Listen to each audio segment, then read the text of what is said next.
sat on her dresser with a Jimmy Carter smile. She said, rub his belly for good luck. Well, back when the pandemic hit, I began doing a live Facebook stream that I called Live from the Kitchen Table.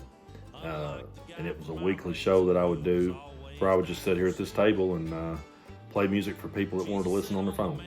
I had this little Buddha sitting on the table anyway, and I just decided to put him in the camera shot so everyone could see it. And immediately people began commenting and asking where I got the Buddha. Well, it was 2017, and I was over at a friend's house, and we were sitting out in the backyard, had a little fire built, we were drinking, and we were partaking in some really good weed. And I have to be honest, weed isn't necessarily my thing, but this particular night, I got really good and stoned. When we came back in the house, this little Buddha was sitting on her dresser, and I just remember in my state of mind I was in, I sat down on the side of the bed and looked over and locked eyes with him, and I just reached over like this, and I picked him up off the dresser, and I just sat there and just held him like this right here, and I just started laughing uncontrollably. And my friend was like, why are you laughing? What's funny? What is so funny about him? And I said, look how happy he looks. And I just kept saying, just look at him, just look at him, look how happy this guy looks, you know? And so I said to my friend, you know, I've never seen a picture of Jesus look this happy. And in the middle of my laughter, I just said to her, maybe I've been talking to the wrong guy all these years. So the next morning when I start to leave, my friend says to me, I want you to take this little Buddha home with you. And I said, well, why? You know, I don't want to take your Buddha. And she said, no. She said, that is the most I have ever seen you laugh and the happiest I've ever seen you look. And so I think you need him more than I do. I took that as a sign, and I came home and started studying Buddhism again. I already had some books on it. I started pulling them back out, started going to the bookstore and buying some new ones, started listening to some good podcasts, just started diving back deeper into Buddhism. And the deeper I dove into it, the more I realized it was what I had been looking for all along.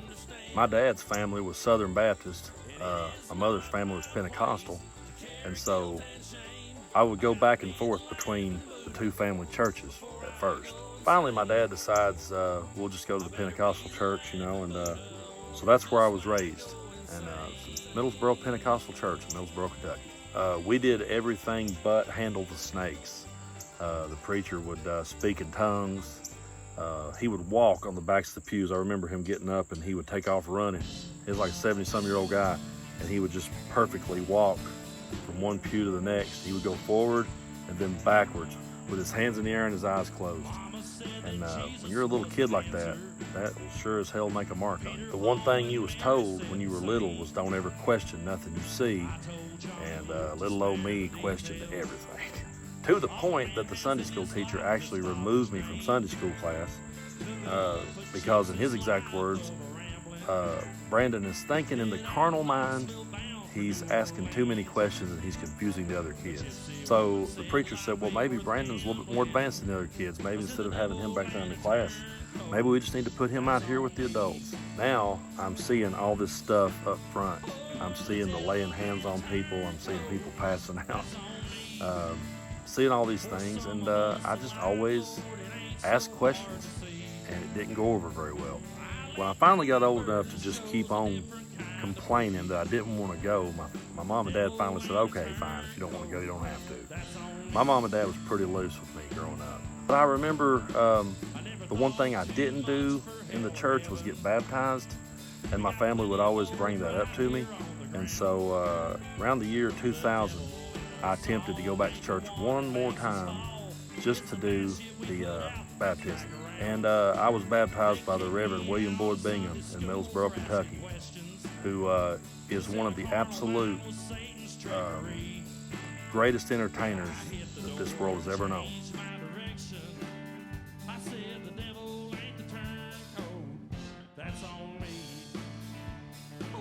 This guy has more charisma and more stage presence than anyone I have ever seen, and he could sell, you know, he could sell fire in the pits of hell. He's so good at it.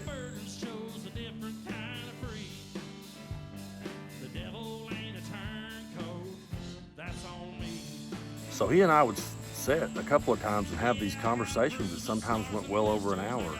And he allowed me to ask the questions. And that's one of the things that really stuck out to me, was that he allowed me to ask my questions. I didn't always agree with his answers, but at least I had found someone who didn't mind for me to ask the tougher questions. But I was sitting there in the balcony, listening closely to his sermons, and the more I listened to his sermons, the more I realized that I could not buy into this in a million years. One day, he delivered a sermon, and I got up and walked out, and I never have set foot back in a church house door since. Christianity turned into something that I could not embrace, and all I can say for William Boyd Bingham again is I'm thankful to have met him. I think everything in this world happens for a reason, but again, one of the best showmen you'll ever see. If you want to see a good show, go check it out, but I wouldn't recommend you follow it at all.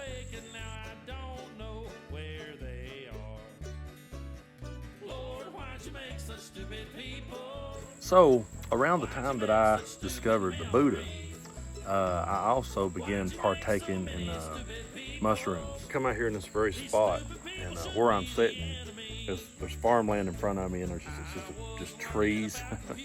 And I would just come out here, and I would just kick back in my chair, and I would start tripping, and I would put my headphones in, listen to the Allman Brothers, and just see dragons and turtles and snakes and little girls dancing in the fire. I've never had a bad trip yet. Maybe one day I will, but so far so good. Every time I've ever tripped, it's always ended with me just dying laughing, just having a good, healthy gut laugh. And it's almost became like a ritual to me now. I have to be outdoors when I do it. I have to be listening to some sort of music, and it has to be a certain kind of music. I can't just listen to anything.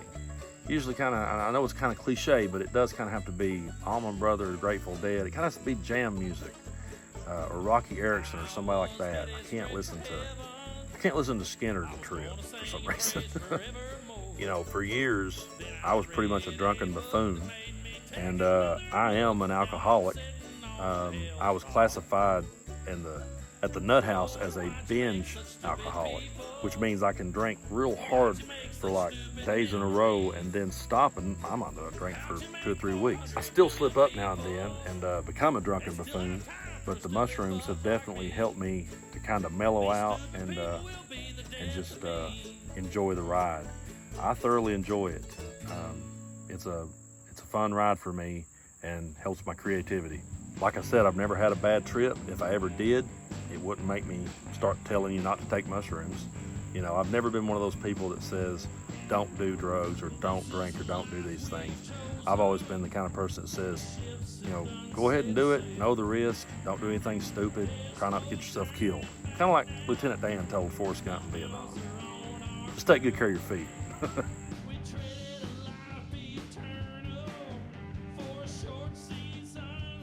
What I've learned in Buddhism has carried over into my music and in everything I do, and that is, you know, you have to learn how to navigate whatever is thrown in front of you. I never pray anymore and ask God for anything. I don't pray for God to help me find a new job or help me get a new car or help me quit drinking. I don't ask God for anything. I don't even ask God for forgiveness. Because if I asked God to forgive me for doing certain things, I'd be a hypocrite. I enjoyed it. Another thing that Buddhism has taught me, and something that's really bled over into my music, is my idea that I've talked about in other episodes of how we are all characters. We're all playing out this story, and everyone is important to the story, whether they're good or bad. It's not the person or the place or the thing that hurts you. It's your expectations of it. You know, you've been in relationships where you got your feelings hurt. Did that person really hurt you, or did your expectations of that person let you down? And it goes the same way with preachers I've met in my life, with friends I've had. I was expecting them to live up to my expectations in my brain, and they can't. They're not capable of doing so. So I think back to that 20-year-old kid listening to Preacher Bingham, talking with Preacher Bingham, and then expecting Preacher Bingham to think and believe everything that I think and believe. He wasn't here for that reason. He was here for me to learn from him. In my story, I consider him a villain. In other people's story, he may be the hero. And that's something else you really need to stop and think about. Okay, I came across this villain. Now, how can I apply this villain to my story? How can I learn from this villain? Because you can learn from the worst of people, and you can learn from the best of people, and all people in between. Buddha helped me to reconcile all the questions that I used to ask as a kid. You know, I used to ask questions like, how could a loving father send anyone to hell? How could a loving father create a world and then get mad at it? It's like you created this. You made Adam and Eve. So if Eve sinned, why are you mad at her? I used to always say that'd be like back when I was a kid. I used to build these little model cars, then stick a cherry bomb in them and blow them up. You know, that's kind of how God come off to me in the Old Testament. But what Buddha helped me to reconcile was that really none of that matters.